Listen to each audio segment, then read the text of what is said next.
12. Black R&B icons whose Aut0psies revealed shocking secrets. 12 R&B legends' voices that once shook arenas and touched millions left this world in ways more shocking than anyone imagined. Their autopsies did not just confirm their deaths. They uncovered secrets long hidden behind the spotlight, drugs mislabeled as painkillers, family betrayals, mysterious delays, and unanswered questions that still haunt fans decades later. These reports stripped away the myths, revealing the raw truth of human fragility behind immortal music. Stay with us as we uncover the shocking findings from these final documents, and don't forget to like, share, and subscribe to Legends of Black Excellence so you never miss the untold stories. William Harrison Withers Jr. Bill Withers was one of the rare artists whose music managed to be both simple and profoundly universal. Born on July 4, 1938, in Slab Fork, West Virginia, William Harrison Withers Jr. grew up in a small coal mining town, the youngest of 6 children. His upbringing was humble. His father worked in the mines and his mother did domestic work. As a child, Withers struggled with a stutter and social shyness traits that made him feel like an outsider. Yet these very challenges would later shape his gift for writing lyrics that spoke directly to ordinary people. After serving 9 years in the U.S. Navy, Withers moved to Los Angeles in the late 1960s to pursue music, all while working on assembly lines for companies like Boeing. His debut album, Just As I Am 1971, produced by Booker T. Jones, contained 2 timeless classics, Ain't No Sunshine, which earned him his first Grammy Award, and Grandma's Hands, a tender ode to his childhood. These songs cemented Withers' reputation as a voice of everyday struggles, joys, and sorrows. In 1972, Withers released Still Bill, an album that gave the world Lean on Me. Inspired by the sense of community from his childhood neighborhood, the song became an anthem of solidarity, reaching #1 on the Billboard Hot 100. Later hits, like Lovely Day and Just the Two of Us, a collaboration with Grover Washington Jr., further solidified his place as one of R&B's most beloved storytellers. Despite fame, Withers never chased the spotlight. By the mid-1980s, frustrated with the music industry's corporate pressures, he quietly walked away. He was inducted into the Rock and Roll Hall of Fame in 2015, long after he had stopped recording. His life was proof that authenticity, not celebrity, leaves the deepest mark. When Withers passed away on March 30, 2020, from heart complications at the age of 81, the news stunned fans worldwide. His autopsy was never made public in detail, but his death certificate listed cardiopulmonary arrest, reflecting his long battle with heart problems. The simplicity of this explanation contrasted sharply with the profound emotional weight of his music. For many, the quietness of his departure mirrored the quiet humility he had always lived by. Half a century after its release, Lean on Me is still sung at funerals, weddings, and even during global crises such as the COVID-19 pandemic, when people turn to his words for comfort. It's remarkable that a man who deliberately avoided celebrity culture became one of the most enduring voices of resilience and hope. So when we remember Bill Withers, not with scandal, but with songs that still bring people together, we are reminded that sometimes the greatest legacy is built not in noise, but in gentle truth. Samuel Cooke. Samuel Cooke, later stylized as Sam Cooke, was born on January 22, 1931 in Clarksdale, Mississippi, the 5th of 8 children to a Baptist minister. The family relocated to Chicago during the Great Migration, and it was there that Sam's voice began to shine. By the age of 10, he was already performing with his siblings in a gospel group called the Singing Children. In his teenage years, he became the lead singer of the Soul Stirrers, a highly influential gospel quartet. His velvet smooth tenor stood out, and by the early 1950s, he was one of the most recognized gospel voices in America. Cooke's transition to secular music in 1957 was risky. Gospel purists accused him of betrayal, but his first pop single, You Send Me, soared to #1 on the Billboard Hot 100, selling over 2 million copies. From there, he became known as the King of Soul, merging gospel fervor with pop sensibilities. Throughout the late 1950s and early 1960s, he delivered timeless classics such as Chain Gang, Cupid Twistin' the Night Away, and the poignant A Change Is Gonna Come, a song that became an anthem of the civil rights movement. However, Sam Cooke's life ended abruptly and violently on December 11, 1964. He was shot at the Hacienda Motel in Los Angeles by the motel manager Bertha Franklin.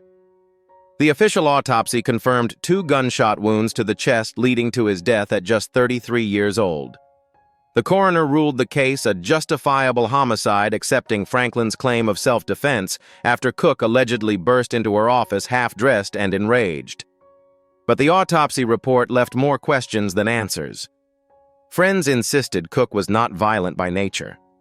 Rumors spread that he had been set up pointing to disputes over his music publishing rights, which he fiercely protected at a time when black artists were often exploited by record companies. Some whispered that organized crime figures may have wanted him silenced because he was taking control of his catalog, an unusually bold move for an African-American artist of his era. The contradictions remain. Why were Cooke's clothes found scattered? Why were police quick to dismiss the possibility of foul play? Why was the case closed so swiftly? Despite lingering inconsistencies, fans still revisit the cold language of the autopsy report, haunted by its simplicity against the complexity of the man it sought to summarize. What makes the story most painful is that Sam Cooke died just as he was stepping into his role as both a civil rights voice and a music mogul. His company, SAR Records, was building a platform for young black artists, and his song A Change Is Gonna Come, released posthumously, became an enduring symbol of hope. When his voice drifts through speakers, it carries both beauty and sorrow. Cooke was more than a singer. He was a pioneer whose death remains cloaked in unanswered questions. Aaliyah Dana Houghton. Aaliyah Dana Houghton was born on January 16, 1979 in Brooklyn, New York, and raised in Detroit, Michigan. From a young age, she showed remarkable talent, appearing on Star Search at just 10 years old and performing alongside Gladys Knight. By the time she was a teenager, she was already on her way to becoming one of the most influential voices of late 1990s R&B. At only 15, her debut album Age Ain't Nothing But a Number 1994 went double platinum.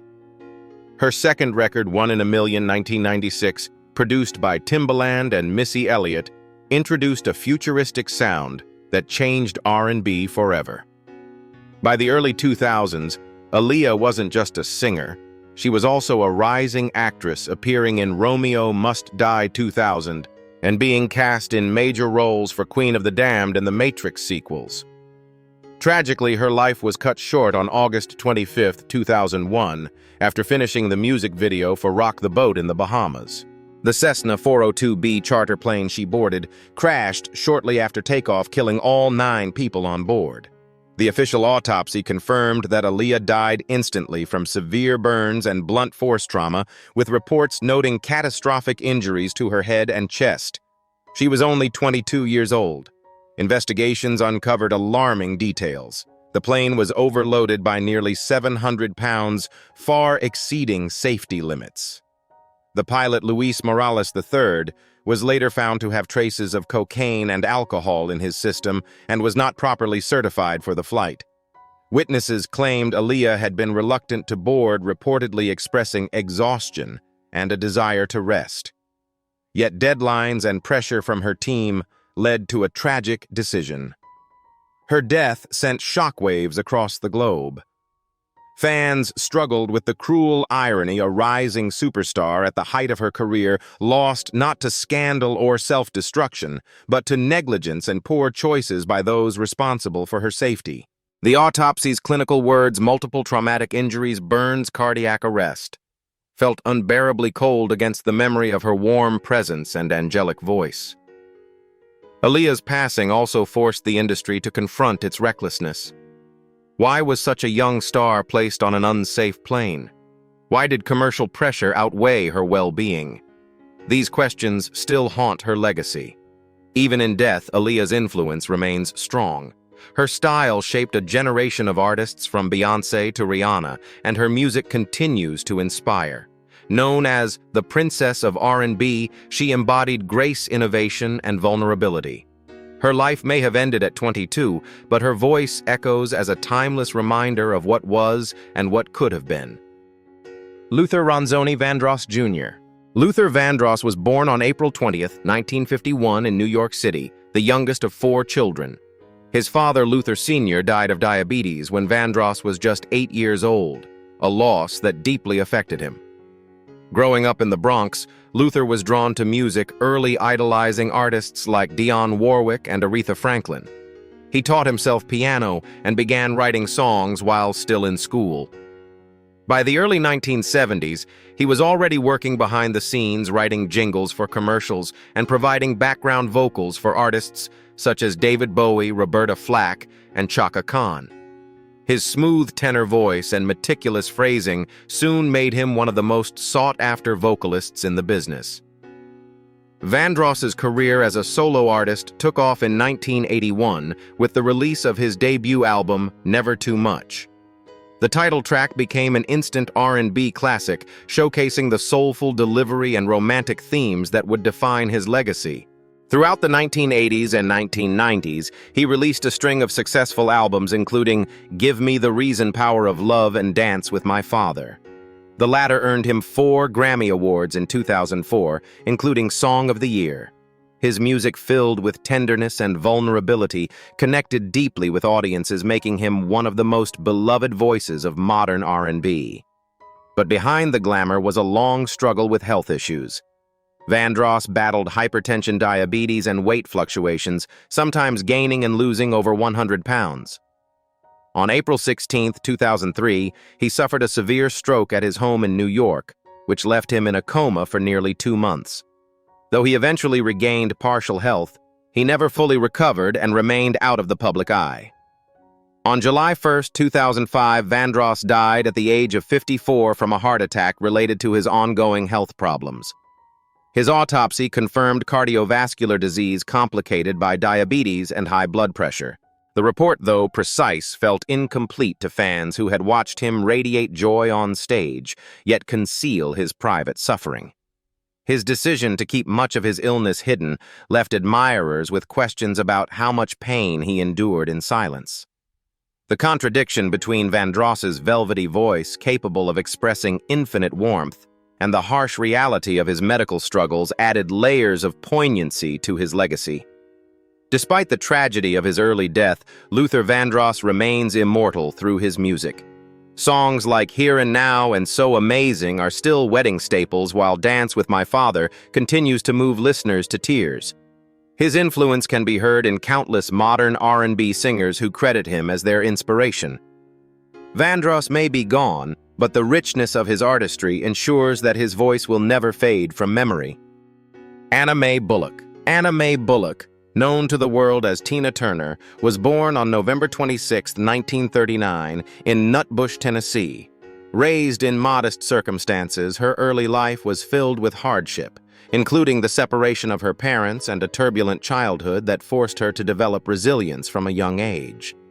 By the late 1950s, she found her way into music, performing with Ike Turner and eventually becoming the lead singer of the Ike and Tina Turner Revue. Her powerful voice, combined with explosive stage presence, turned her into one of the most electrifying performers of her time. Yet behind the stage lights was deep pain.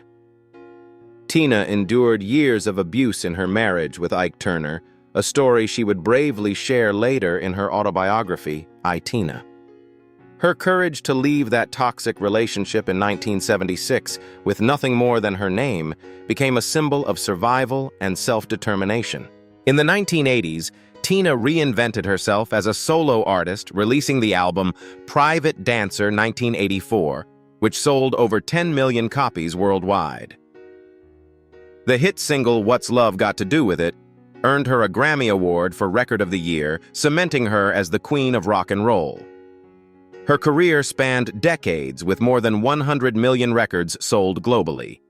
12 Grammy Awards, and induction into the Rock and Roll Hall of Fame twice, once with Ike in 1991 and again solo in 2021. She became a global icon, not just for her music, but also for her resilience and unmatched stage energy. In her later years, however, Tina faced significant health struggles.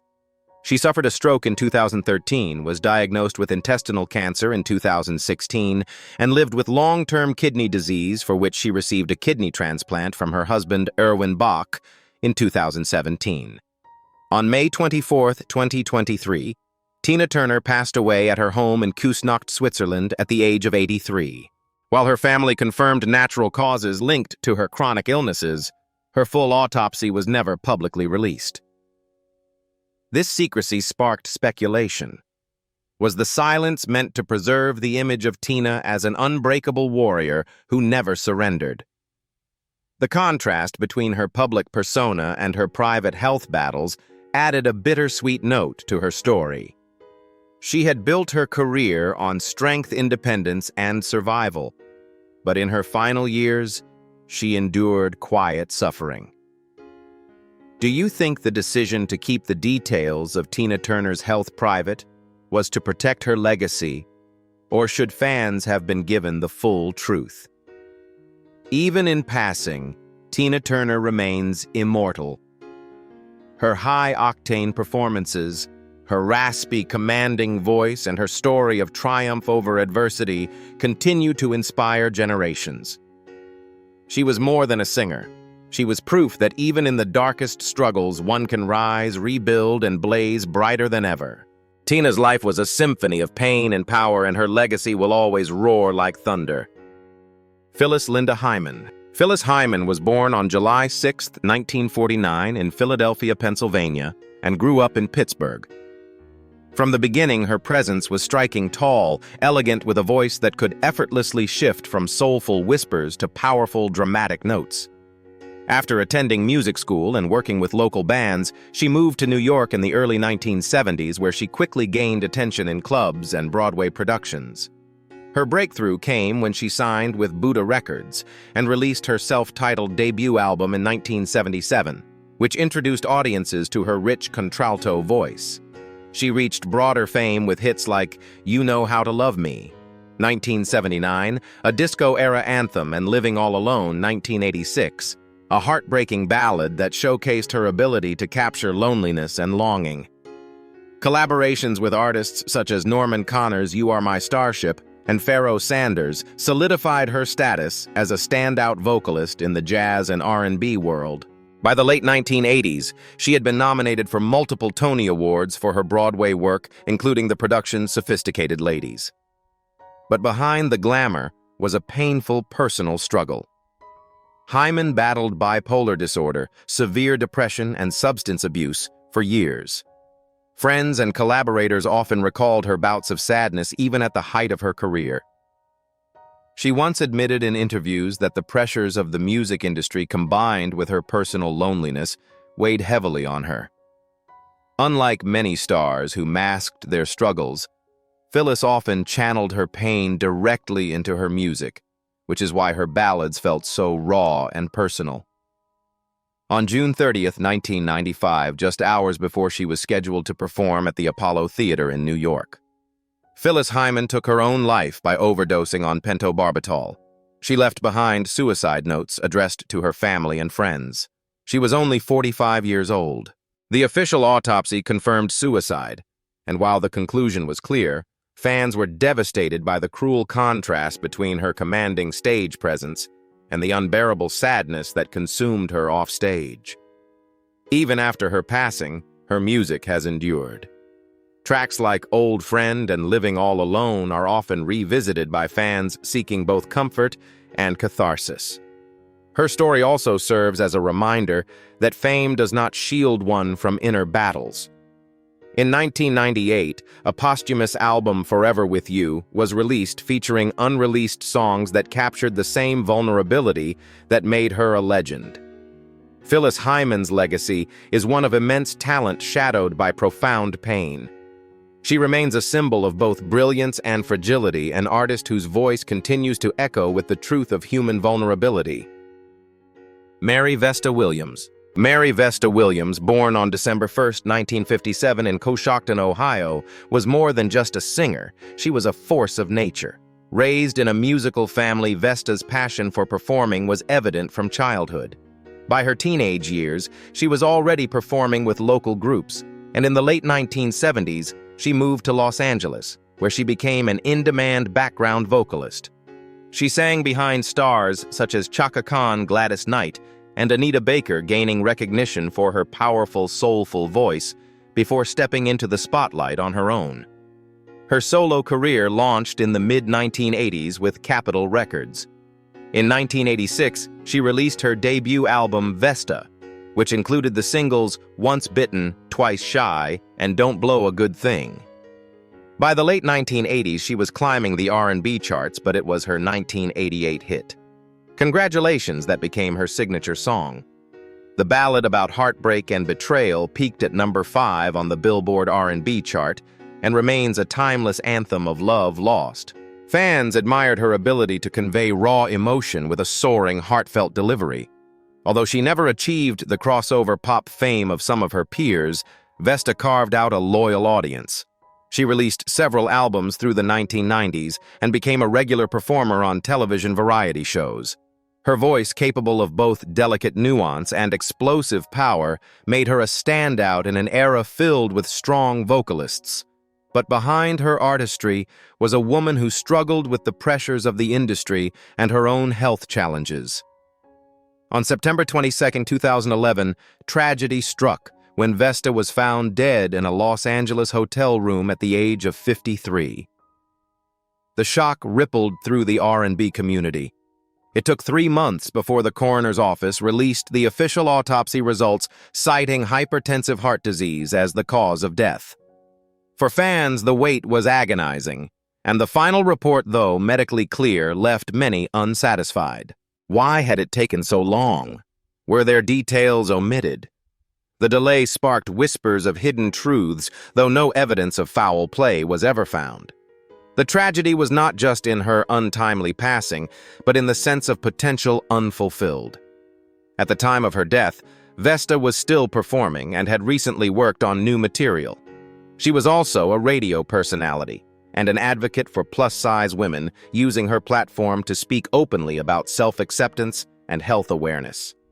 Her sudden death reminded fans of the silent risks of high blood pressure and heart disease conditions that disproportionately affect African American women.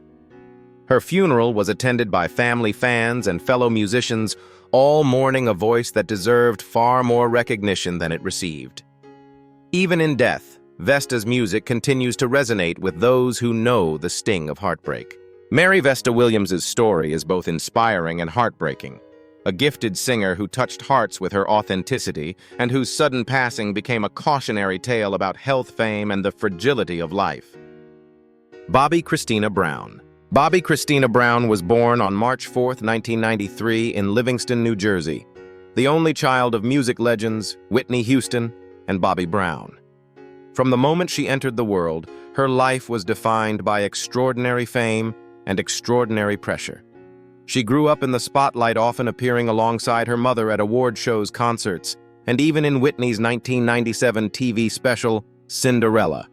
Fans affectionately remembered her as the little girl who sat proudly on stage, while Whitney sang The Greatest Love of All. But the glow of celebrity came with shadows. Bobbi Kristina's childhood was shaped by the turbulent marriage of her parents, both struggling with substance abuse and public scrutiny. After Whitney and Bobby divorced in 2007, Bobbi Kristina remained close to her mother, serving as her confidant during Whitney's darkest moments. When Whitney Houston tragically passed away in February 2012, the world grieved, but no one felt the loss more deeply than Bobbi Kristina.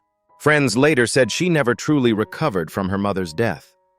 On January 31, 2015, Bobbi Kristina was found face down in a bathtub in her Georgia home, eerily mirroring the way her mother was discovered 3 years earlier. She was unresponsive, and after being rushed to the hospital, she remained in a medically induced coma for nearly 6 months. Despite treatment, she never regained consciousness and passed away on July 26, 2015, at just 22 years old. The autopsy report listed drowning and lobar pneumonia as causes, with toxicology tests showing the presence of alcohol, marijuana, sedatives, and morphine. However, the final classification of her death was undetermined, leaving painful ambiguity. This lack of closure fueled speculation. Was it an accidental overdose, a tragic replay of her mother's struggles, or something more sinister? Her boyfriend, Nick Gordon, was at the center of controversy. Bobby Kristina's family accused him of foul play, filing a wrongful death lawsuit alleging abuse and negligence. In 2016, a judge found Gordon civilly liable for her death, ordering him to pay $36 million to her estate, though no criminal charges were ever filed. The courtroom battles exposed a life marked by chaos, conflict, and unanswered questions. Bobby Kristina's short life remains one of the most heartbreaking stories in R&B history. She had dreams of becoming a singer and actress like her mother, even recording music and appearing on reality TV. But her light was extinguished before she had the chance to step out of Whitney's shadow. Her legacy is now forever entwined with her mother's, a cautionary tale about fame, family, and the hidden struggles behind the glittering facade of celebrity. James Joseph Brown. James Joseph Brown, born on May 3, 1933 in Barnwell, South Carolina, rose from poverty to become one of the most influential figures in music history.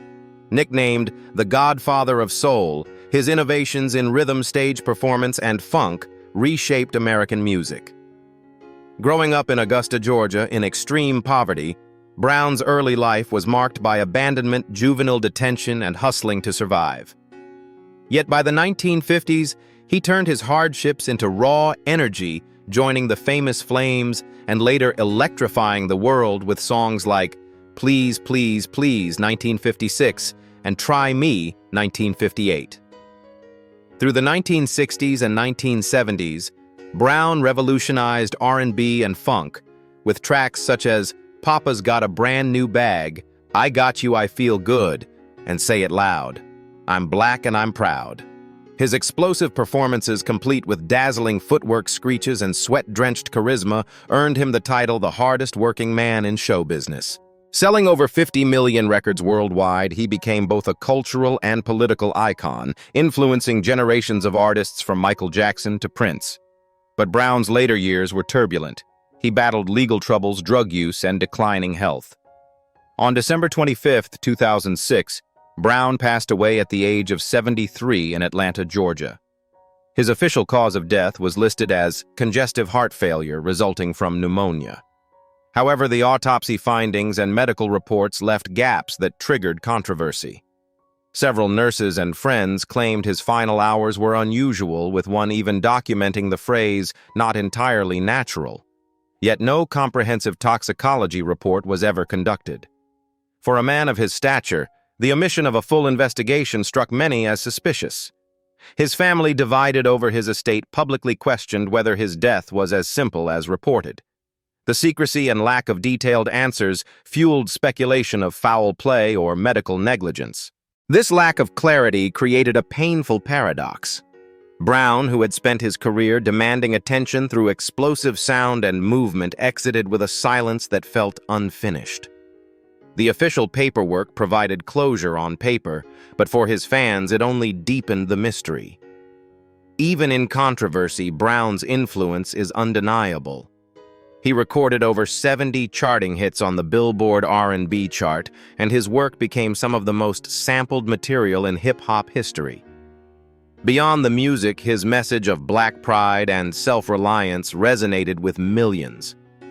James Brown's legacy is both triumphant and unsettling. A man who gave everything on stage only to leave behind unanswered questions off stage. His autopsy may have ended the medical record, but the mystery surrounding his final chapter ensures that his name lives on not only as the Godfather of Soul, but also as one of music's most enduring enigmas. Marvin Pentz Gay Jr. Marvin Pentz, Gay Jr. was born on April 2, 1939 in Washington, D.C., to a strict Pentecostal minister father and a nurturing mother who encouraged his love of music. From the start, Marvin lived in a home defined by both spiritual intensity and domestic tension. That tension later became an undercurrent in his life and music. After serving in the Air Force, he began pursuing music full-time, eventually joining Motown Records in the early 1960s. His smooth tenor voice and deep emotional range quickly made him one of the label's shining stars. Through the 1960s and early 1970s, Gaye created some of the most iconic soul and R&B music ever recorded. Hits such as Ain't That Peculiar, How Sweet It Is to Be Loved by You, and his duets with Tammy Terrell made him a household name. But his masterpiece came in 1971 with What's Going On, a socially conscious album tackling war, poverty, and injustice. It sold over 2 million copies in its first year and redefined what soul music could be. Marvin wasn't just an entertainer. He became a voice of protest, hope, and love. Yet behind the brilliance was a man plagued by depression, substance abuse, and ongoing conflicts with his father. By the early 1980s, Marvin's personal life was unraveling. He moved back into his parents' Los Angeles home, seeking refuge, but also reigniting old tensions. On April 1, 1984, just one day before his 45th birthday, tragedy struck. After a heated argument, his father, Marvin Gaye Sr., shot him twice with a handgun Marvin had previously given him. The first bullet entered his chest, piercing his heart. He was pronounced dead within minutes. The autopsy report confirmed the cause of death as gunshot wounds to the chest and shoulder, but what shocked many were the toxicology results. Traces of cocaine and PCP phencyclidine were found in his system. Initially, these details dominated headlines, painting a narrative of a troubled star spiraling into chaos. Later, the emphasis shifted to the stark fact that his father had pulled the trigger, reducing the drug details to background. Fans were left to wonder, was the mention of PCP used to diminish Marvin's image, or was it a genuine reflection of his state in his final hours? His death devastated the music world. The man who sang of peace and compassion was lost to violence within his own family. The bitter irony was not lost on anyone. Marvin's most enduring songs were about healing, yet his life ended in an irreparable fracture. His father was charged with voluntary manslaughter, but served only a suspended sentence due to ill health. Marvin Gaye left behind a legacy of over 25 top 40 hits, and remains one of the most sampled and celebrated voices in modern music. His autopsy may have revealed the clinical facts, but the emotional truth is more haunting, a genius silenced by family conflict, inner demons, and a fate as tragic as his songs were timeless. Whitney Elizabeth Houston. Whitney Elizabeth Houston was born on August 9, 1963, in Newark, New Jersey, into a family steeped in gospel and soul. Her mother, Cissy Houston, was a celebrated gospel singer, while her cousins included Dionne Warwick, and her godmother was none other than Aretha Franklin. With such lineage, Whitney's rise seemed destined. By the 1980s, she became a global sensation, blessed with a 5-octave vocal range and a stage presence that radiated both power and vulnerability. Her self-titled debut album in 1985 sold over 25 million copies worldwide, producing hits like Greatest Love of All and How Will I Know. Her 1992 film debut, The Bodyguard, propelled her even higher with its soundtrack featuring I Will Always Love You, becoming one of the best-selling albums of all time at over 45 million copies sold. She won 6 Grammy Awards, 2 Emmy Awards, and amassed more than 200 million records sold in her career. She was hailed as the Voice, a symbol of Black excellence and female empowerment. Yet behind the glamour was a painful spiral. Whitney's highly publicized marriage to Bobby Brown, struggles with drug addiction, and constant media scrutiny chipped away at her image. In her later years, her once flawless voice began to falter, mirroring her personal battles. On February 11, 2012, the world was stunned.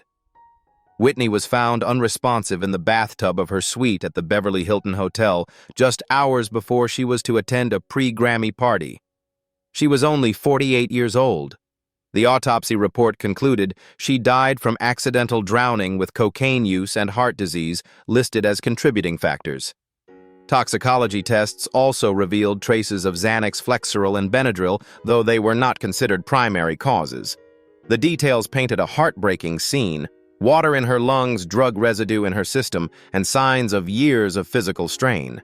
Fans were especially shaken by the presence of cocaine, which confirmed long-standing rumors about her ongoing struggle with substance abuse.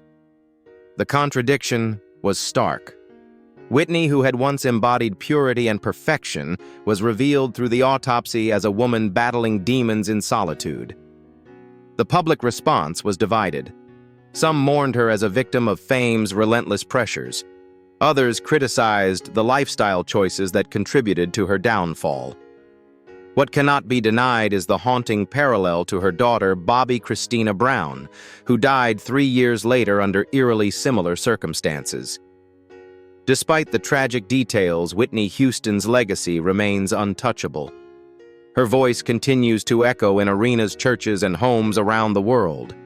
The autopsy revealed her fragility, but her music immortalized her power. She was both goddess and human, and that duality makes her story one of the most unforgettable in R&B and pop history. Prince Rogers Nelson. Prince Rogers Nelson, born on June 7, 1958 in Minneapolis, Minnesota, was a prodigy who transformed the sound and image of popular music. Known simply as Prince, he was a singer-songwriter, multi-instrumentalist, and producer whose career spanned 4 decades. From the start, his music defied categorization, melding funk rock, R&B, and pop into a sound uniquely his own. By the time he released 1999, 1982, and Purple Rain 1984, Prince had become one of the most electrifying and innovative performers in history, selling over 150 million records worldwide and earning 7 Grammy Awards, an Academy Award, and a Golden Globe. His flamboyant style, daring lyrics, and mastery of the guitar cemented his place as one of the most important cultural icons of the 20th century. Despite his fame, Prince lived a remarkably private life. He did not drink heavily or indulge openly in drugs, and he was known for discipline both in the studio and on stage. This is why his sudden death on April 21, 2016, shocked the world. Found unresponsive in an elevator at his Paisley Park estate, he was only 57 years old. The autopsy report revealed the cause of death as accidental fentanyl toxicity. The level of the drug in his system was described as exceedingly high, far beyond what the human body could tolerate. Even more disturbing, the pills recovered in his residence were falsely labeled as Vicodin, but secretly contained fentanyl, a synthetic opioid 50 times more potent than heroin. Prince's close associates insisted he was unaware of the deadly contents. Investigations suggested that Prince had been battling severe hip pain from years of intense performances and had sought relief through prescription painkillers. What he may not have known was that counterfeit pills had infiltrated his supply. The DEA and local investigators found no evidence that he intentionally took fentanyl, and no one was ever criminally charged. The irony of his death was painful. Prince had long championed purity. He avoided alcohol, promoted a vegetarian lifestyle, and believed in keeping his body as a vessel for creativity. Yet the very effort to preserve his ability to perform led to his undoing. His death also highlighted America's growing opioid crisis, making him one of its most high-profile victims. Still, Prince's genius overshadows his tragic end. From When Doves Cry to Kiss and Purple Rain, his catalog remains timeless, his performances legendary, and his influence undeniable. The autopsy report may have exposed a grim reality, but it could never dim the brilliance of a man who redefined music identity and artistry. The stories of these 12 Black R&B icons remind us that even the brightest lights can hide shadows no one sees. Their autopsies revealed not gossip, but the undeniable truth of pain, pressure, and vulnerability behind the stage. Some fans accept the official reports, others believe key details were hidden, leaving wounds that never fully healed. What cannot be denied is the power of their music, which continues to inspire across generations. At Legends of Black Excellence, we ask you, do these reports bring closure, or do they raise more questions about the fragile lives of our heroes?